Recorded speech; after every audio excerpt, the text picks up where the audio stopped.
inside this curtain is our drama therapy placements. We're going to have some fun. We're going to play. But you have to get in. You have to find some way to get in. So I want everybody to find a way into the inside. Some hole or slit.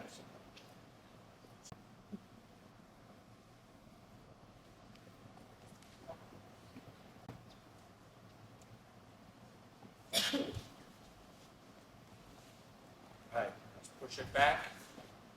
Back into the room. Right.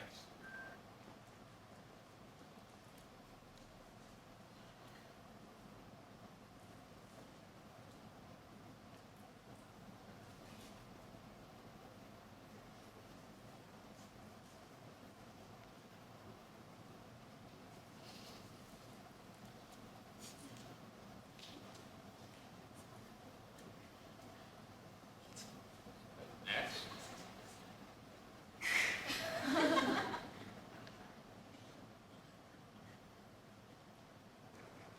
want you to add a sound.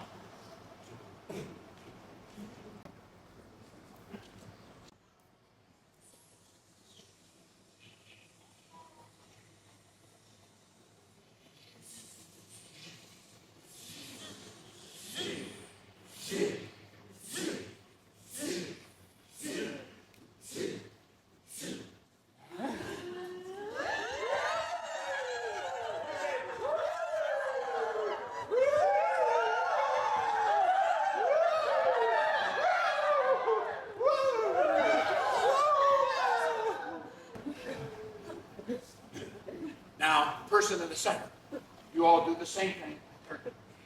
Then I'm going to find somebody and trade places with them. And then you come in the center and you change the motion and the sound. Okay?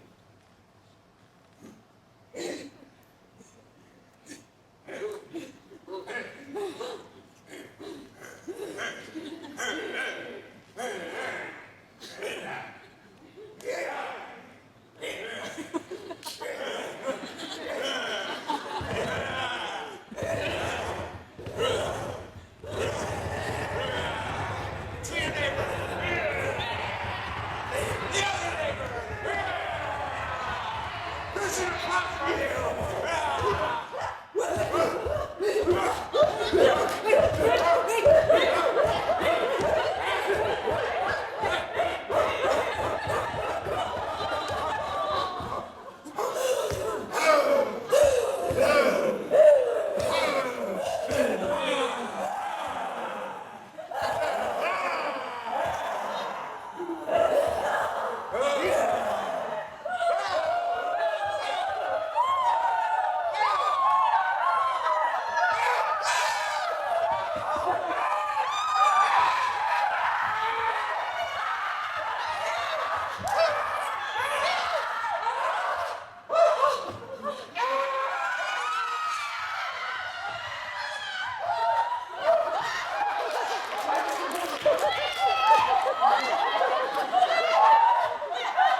you are. Too many women. You standing up for yourself?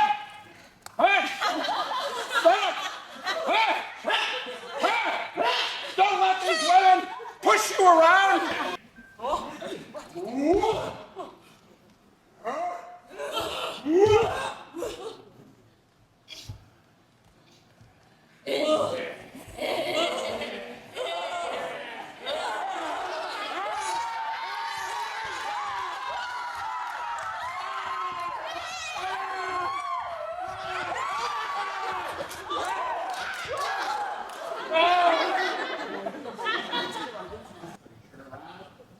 Find a way out of the circle.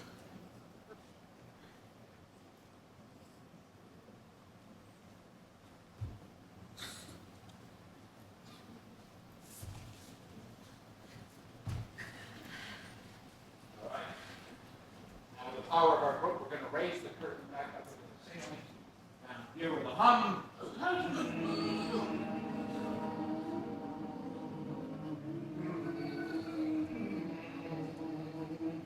All the way up.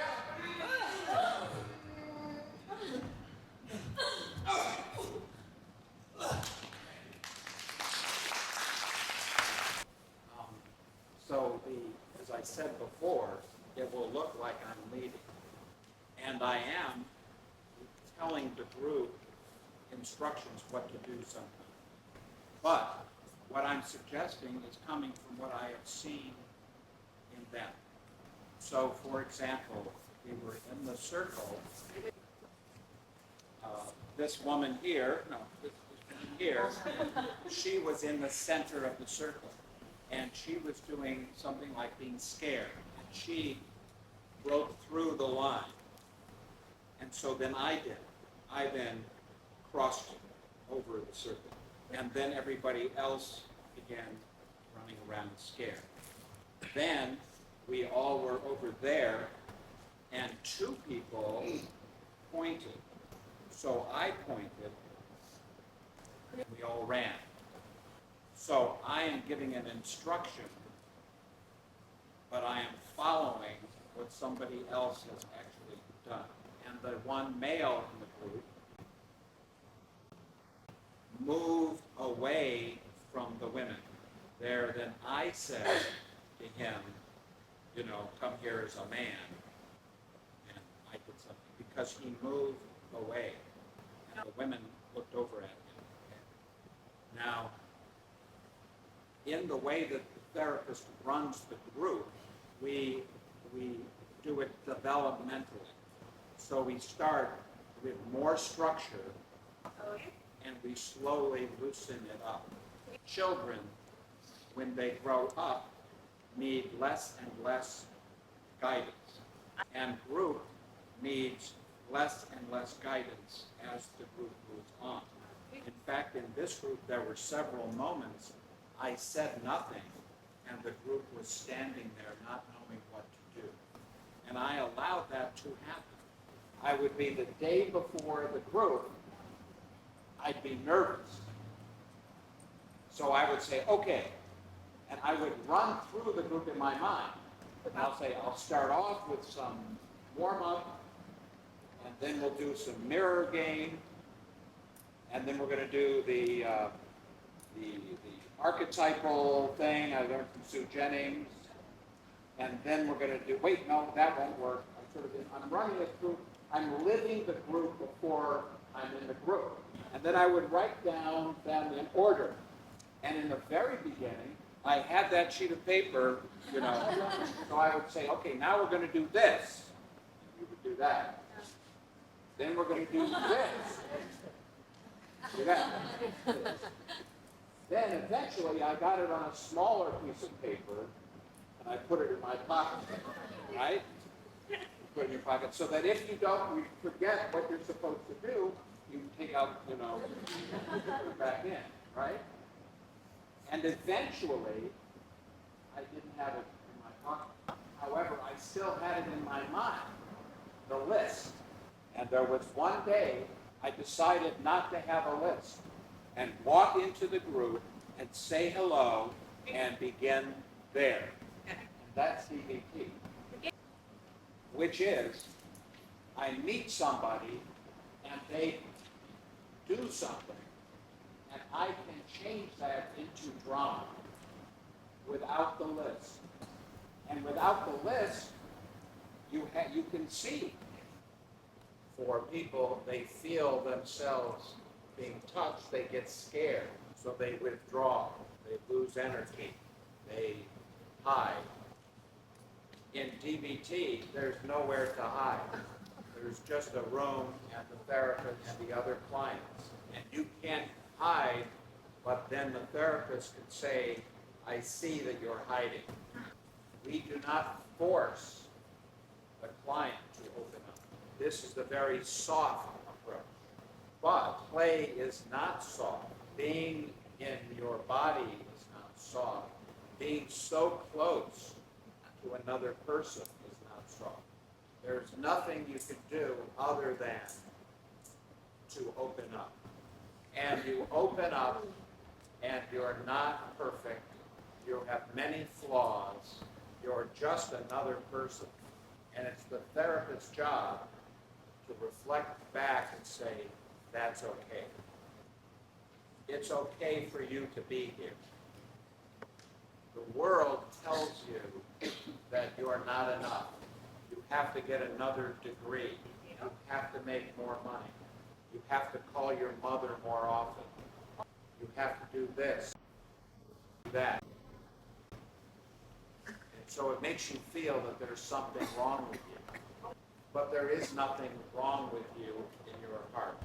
So in DBT, we allow people to play all sorts of crazy things, and in the end, have that be okay. So in our work in the DBT community, we describe people, normal people, as not messed up. If you're interested in DBT, you're probably a little messed up.